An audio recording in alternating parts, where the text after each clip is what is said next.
G, isa sa pinakamadaling bumigay o madaling makuha ang babae dito sa mundo ay walang iba kundi yung mga babaeng may karelasyon o mga babaeng may asawa na. Okay? Pero kung ang tanong sa utak mo ngayon na tumatakbo ay yung kung sino yung pinakamadaling makuha sa kanilang lahat, then G, ang sagot dyan ay walang iba kundi yung mga babae na may syota o may asawa na, tapos naka-LDR sila. Okay? Tandaan mo, may syota na siya o may asawa na siya, meaning validated na o batong-bato na sa asawa niya, mababa na ang respeto niya dito sa lalaki na ito dahil nga wala nang mystery, sobrang validated na. Of course, beta male simp yung boyfriend o yung mister dahil nga nag-commit sa kanya. So, ibig sabihin, sa punto na yan, mababa na nga yung interest at attraction level niya dahil sa mababang respeto na mayroon siya para sa lalaki na ito. Okay, dahil of course, kasama dyan yung pagiging malungkot rin niya o pagkabato niya sa relationship. Okay, tapos naka-LDR pa sila. Okay, kung gagamitin mo yung logic mo at critical thinking mo sa sinasabi kong ito, alam ko na ikaw mismo makukuha mo ng ganong kadali yung pinupunto ko kung bakit ko nasabi na ang pinakamadaling babaeng makuha dito sa mundo ay walang iba kundi yung mga babae nga na katulad nito. At ito ay walang iba kundi yung mga babaeng may karelasyon, okay? Boyfriend man yan o may asawa man yan, okay? Tapos naka-LDR sila. Okay, tandaan nyo, isa sa rason kung bakit tayo na-attract sa opposite ex natin o sa sabihin natin sa lalaki o sa babae, okay, kung lalaki ka, babae, kung babae ka, sa lalaki, okay, kung ano ka naman, sabihin natin bading ka din sa lalaki din, okay, kung tomboy ka naman sa babae din, okay, kumbaga, well, magkaiba pagdating sa, sa, hindi opposite energy, maybe, or opposite gender, okay, o pareho silang gender, dahil pareho silang bading di ba? O pareho silang tomboy. Pero ang punto ko dito, lahat ng relationship, okay, ay ang rason kung bakit nabuo yan o na-attract sila sa isa't isa ay dahil sa ex. Okay, ibig sabihin dahil sa may mangyayari sa kanila. Dahil sa totoo lang, kaya attracted ang lalaki at babae sa isa't isa ay dahil nga sa tinatawag nating procreation. Okay? Kumbaga, kaya gusto nila na magkakilala sila o magsama sila o sabihin nating magkaroon sila ng relasyon ay dahil nga dun sa bagay na pwede nilang gawin na may pleasure sa kama. Okay? At itong bagay na ito ay actually kaya ito powerful o kaya sila nakokontrol nito ay dahil ang bagay na ito, ang idea niyan, kaya yung ganyan ay dahil para to sa procreation o sa pagpaparami. Okay?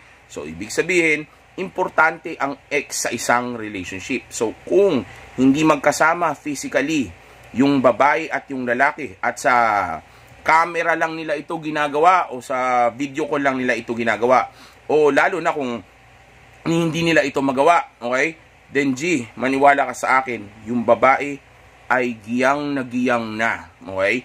Uhaw na, gutom o hayok na sa katawan ng isang lalaki. Okay? Matter of fact, kahit na mas gwapo, mas mayaman, at mas matipuno pa yung boyfriend o yung asawa niya, naka-LDR niya, kung hindi niya naman ito kasama, at yung lalaki na nakakasama niya, ay mas mababa ang value, okay? Pero nakakasama niya naman, okay? Then, malaki ang tsansa na itong lalaki na ito, kahit na hindi siya ganun kagwapuhan, o mas mababa pa yung value niya kaysa dun sa lalaki na nasa ibang lugar, okay? Kahit hindi ito kagwapuan, makakascore ito. Okay, dahil nga, gaya ng sabi ko kanina, ang babae ay kaya sila na-attract sa opposite ex nila ay dahil may involvement ng romance. Okay, pag sinabi mong romance o romantic na relationship, may involvement yan ng ex. So, kung kukunin mo yung ex at yung experience na makasama niya itong lalaki na ito, din yung relationship na magkakaroon sila ay fake relationship. Okay? Isipin mo, boring na nga magkaroon ng boyfriend dahil validated na siya.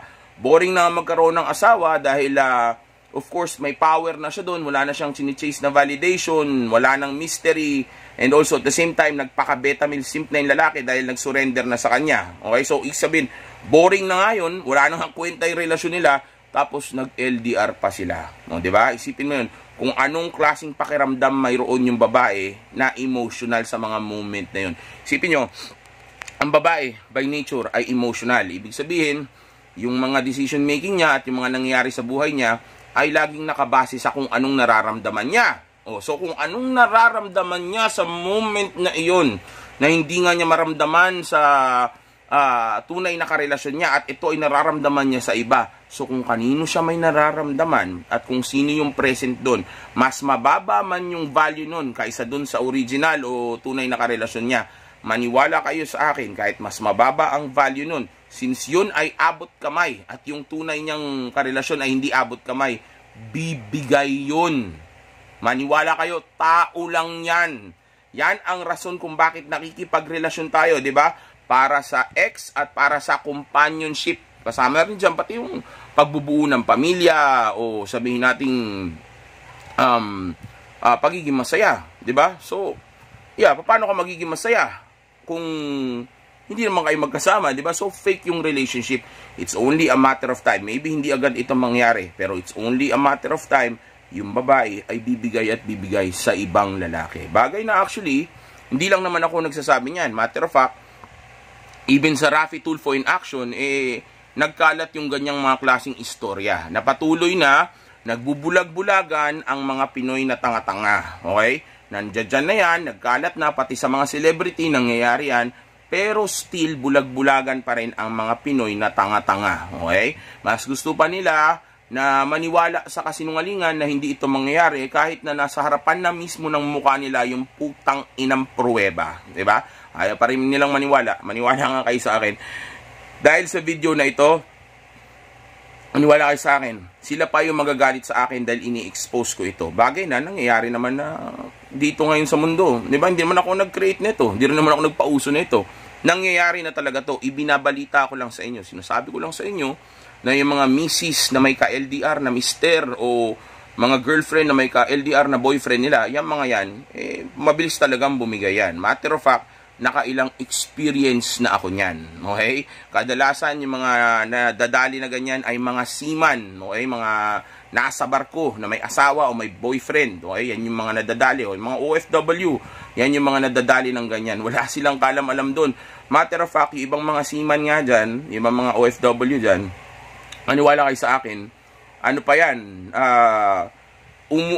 umaabot pa sa punto na hanggang ikamatay na nila o hanggang tumanda na sila, hindi nila alam na may sumimple sa mga misis nila o mga girlfriend nila. Okay, dahil nga, bakit aminin ng babae yun, di ba?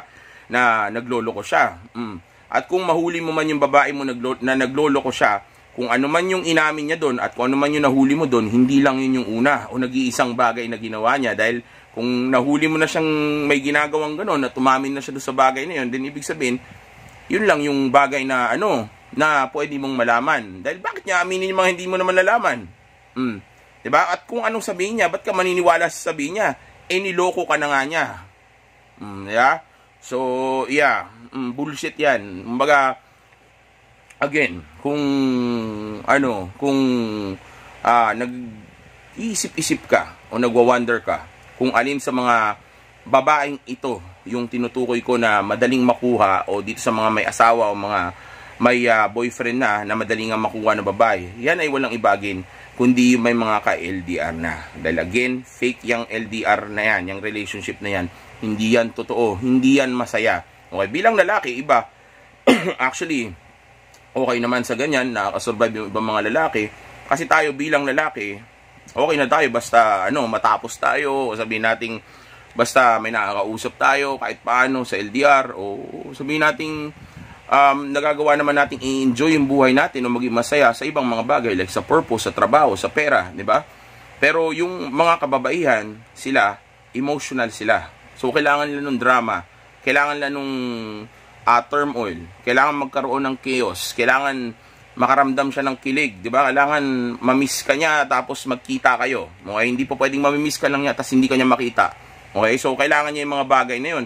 So, kung yun ang mga kailangan niya para mag-survive siya at maging masaya, tapos wala ka dun, anong tingin mo? Kanino niya kukunin yun? O, di ba? Tanga, di ba? Kukunin niya yun sa ibang lalaki na present doon. Kahit na mas mataas pa ang value mo. Dahil tandaan mo, again, ang babae na ito ay may mga pangangailangan sa katawan niya. Isipin mo, may boyfriend nga siya, may lalaki nga siya, di ba? May asawa nga siya, pero hindi niya man mahawakan. Di ba? Parang artista, di ba? Mga celebrity. Crush mo yung artista. Mas maganda siya, di ba? Mas malupit kaysa doon sa babae na katabi mo ngayon, di ba? Pero hindi mo naman mahawakan, hindi mo naman magalaw, di ba? Wala namang mangyari sa inyo. Hindi mo makausap ng harapan, hindi mo makilala. So bakit yun pa rin ang ipupursue mo? Siyempre, kung sino yung katabi mo, at kung yung katabi mo na yun, pwede naman na. Tapos ang tagal mo nang walang sa kama, di ba? Then, kahit paano papaisip ka na, pwede na to. Ang tagal-tagal na rin walang nangyayari sa akin, di ba? Lalo na kung naka-LDR ka. Di, parang mapapaisip ka, di ba? Pwede na to. Lalo na kung may itsura naman kahit paano. Mas maganda nga lang yung celebrity. Di ba? Mas mataas nga lang yung value niya. Pero yung katabi mo, hindi man siya kasing ganda nun, pero may itsura naman, okay? At higit sa lahat, of course, mahawakan at makakausap o makikilala mo siya. Di ba? So, may lamang yun. So, kung pagdating sa kung ano ang preference ng babae, o sabihin natin anong hinahanap niya, yes, maybe, pagdating sa hypergamy, lamang ka sa ibang mga bagay. Like, for example, yung pera, yung itsura, yung status mo, okay? O even yung sabihin nating ibang mga bagay sa'yo ay lamang doon sa ibang lalaki. Pero, ang lamang naman ng lalaki ay present siya. So, delikado ka doon. Dahil ikaw, hanggang ka lang, hanggang video call ka lang, hanggang pakikipag-usap ka lang. Pero yung lalaki na yun, kaya niyang ipadakma yung niya, yung mismong niya, 'di ba, baston niya o yung talong niya doon sa babae na 'yon ng harapan. Kasi nga sa mga moment na 'yon, magkasama o magkalapit sila. Okay? So again, kung naghahanap kayo ng babae na talagang madaling makuha o yung sabihin natin pinakamabilis bumigay, ang hanapin niyo of course, kumbaga kung may binibenta kang isang bagay, let's say nagtitinda ka ng drugs, hanapin mo yung mga yung mga kating-kati na, yung mga giyang na, yung drugs na yung tipong kahit bentahan mo ng talo o konti, bibili nila yun sa presyo na, na ididikta mo sa kanila kasi nga kailangan na nila yun. Okay? At itong mga babae na ito, ganun sila. Dahil tandaan nyo, hindi nila magawang maglande ng expose o ng harapan kasi nga, alam ng mga tao na may asawa o may boyfriend siya. So, ang hirap nun para sa kanya. But sana kung single siya, di ba?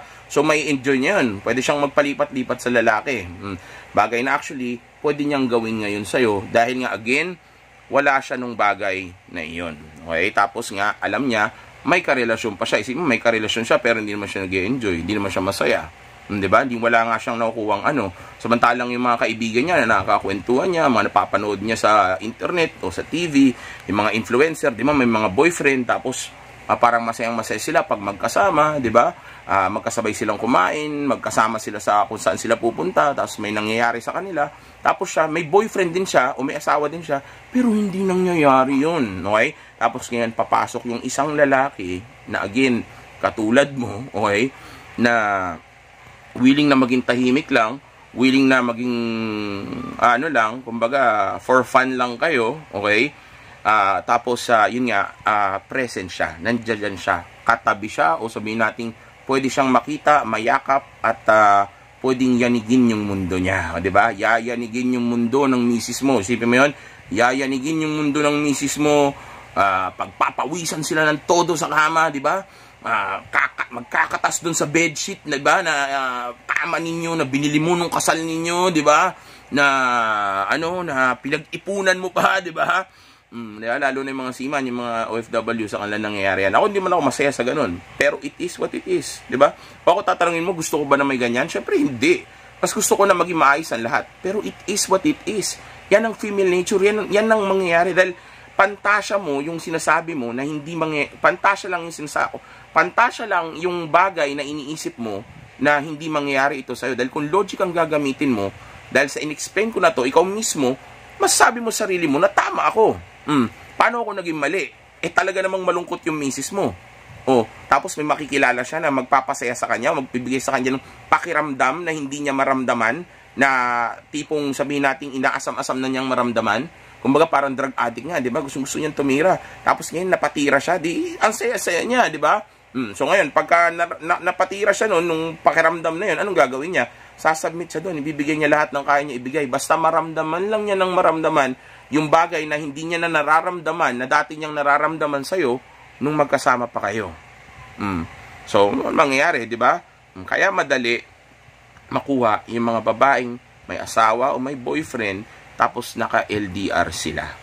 Okay? Again, hindi ko sinasabing gawin nyo, pero kung nag-iisip kayo kung ano yung mga babae na yun, o sino sa mga babae na to yung madaling makuha, okay? Yung pinakamadaling makuha, yan actually ay walang iba, kundi yung mga babae na sinabi ko nga na ito. Yung may boyfriend na, may karelasyon, o may asawa na, pero naka-LDR. Okay? Ngayon ang tanong, paano mo naman didiskartehan yan? Well, may mga video na ako dyan paano gawin yan. Okay?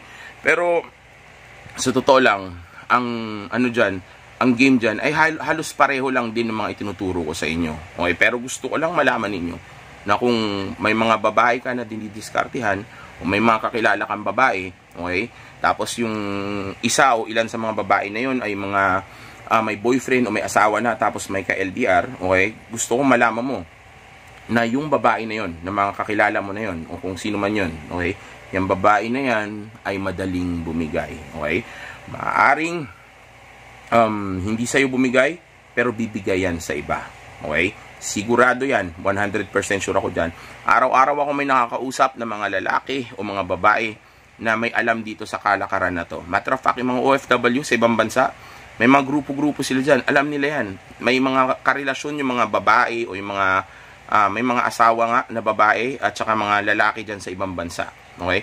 Sa totoo lang, hindi lang naman babae ang kaya magloko sa LDR. Both talaga. Okay? Pero mas mabilis bumigay ang babae. Maniwala kayo sa akin. Mas mabilis silang bumigay kasi nga emotional sila. Hindi katulad ng lalaki, hindi naman tayo ganun ka-emotional. So kahit paano, kaya natin maging masaya sa iba. So nakakapagpigil tayo kahit paano. Pero still, nangyayari pa rin yan. Okay? Nangyayari yan sa ibang bansa, kahit lalaki, kahit babae, may mga karelasyon sila doon na may asawa din. Isipin mo, yung lalaki may asawa, yung babae may asawa din, pero parehong nasa Pilipinas yung mga babae nila, yung mga asawa nila. Kaya ngayon, doon sa ibang bansa, ano sila yung ganon. Okay? So, nangyayari yan. Kaya, kung nalulungkot sila doon, at yun ang nagagawa nila sa ibang bansa, din ibig sabihin, yung babae niya na iniwan niya dito, malulungkot din yun.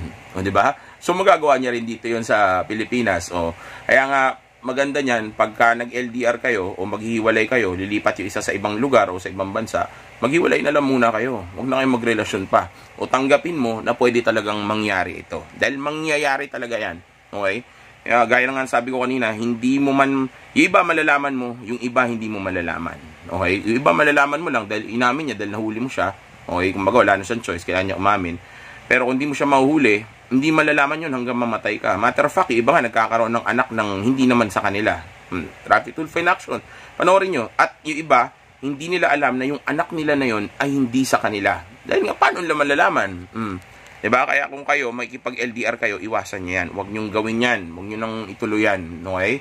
Mas mabuti na maging single na lang kayo, makipag-date na lang kayo sa ibang bansa, kaysa ituloy nyo pa yung LDR na yan. Dahil maniwala kayo sa akin, itataya ko ang reputasyon ko, pati ang pangalan ko. Maniwala kayo sa akin, may maglolo ko sa LDR. Okay? At madalas na naglolo ko dyan, ay yung mga babae kasi nga mabilis silang bumigay. Okay? Lalo na, ang babae ay nilikha para sa lalaki. Tandaan nyo, kahit sa Biblia, nakasulat yan, ang babae ay nilikha para sa lalaki. So kung wala siyang lalaki at wala siyang lalaking pagsisilbihan dahil ganun nga siya nilikha, then maghahanap siya ng bagong master dahil wala nga yung master niya, hindi present sa moment na yun. So saan niya gagamitin yung pagkababae niya kung wala ka dun? Okay? Then ibig sabihin yan, malaki talaga ang chance na ma-attract siya sa iba kasi nga naghahanap ng lalaki yung katawan niya. Dahil again, nilikha ang babae para sa lalaki. Okay? So kung naghahanap kayo ng babae na mabilis bumigay o yung giyang na giyang o kating-katina o yung mabilis mabasa, yan ay walang iba kundi mga babae na may karelasyon na o may asawa na tapos naka-LDR sila. Okay? Enjoy! Stay!